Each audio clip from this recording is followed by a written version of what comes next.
क्या आप सिर्फ अपनी लाइफ में नॉलेज को इकट्ठा करना चाहते हो या आप अपनी लाइफ में उस नॉलेज को यूज करके उस नॉलेज को अप्लाई कर कर अपनी जिंदगी भी बदलना चाहते हो? तो आज से ये याद रखो कि जब भी कोई बुक पढ़ने बैठो तो दिमाग में ये बैठा लो कि मैं ये बुक नॉलेज इकट्ठी करने के लिए नहीं पढ़ रही हूँ या पढ़ रहा हूँ, मुझे तो अपनी लाइफ को चेंज करना है। और अपनी लाइफ को आप तभी चेंज कर सकते हो जो बातें उसमें कही गई है ना, वो आप अपनी लाइफ में अप्लाई करो, तभी आपकी लाइफ चेंज हो सकती है। नहीं तो ये बुक्स आपकी लाइफ का सिर्फ और सिर्फ टाइम वेस्ट कर रही हैं और कुछ नहीं। सोचो इस बारे में और अपनी रीडिंग हैबिट को एक बार थोड़ा सा रिव्यू करो। Do you want just read the book or do you want to actually grow? So here are some books I'm going to recommend you, especially for beginners, that will definitely help you to grow yourself. First book, The Power of Subconscious Mind by Joseph Murphy.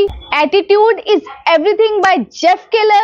You Can Heal Your Life by Louise Hay. Or if you are interested in law of attraction, then you can pick The Secret by Rhonda Byrne.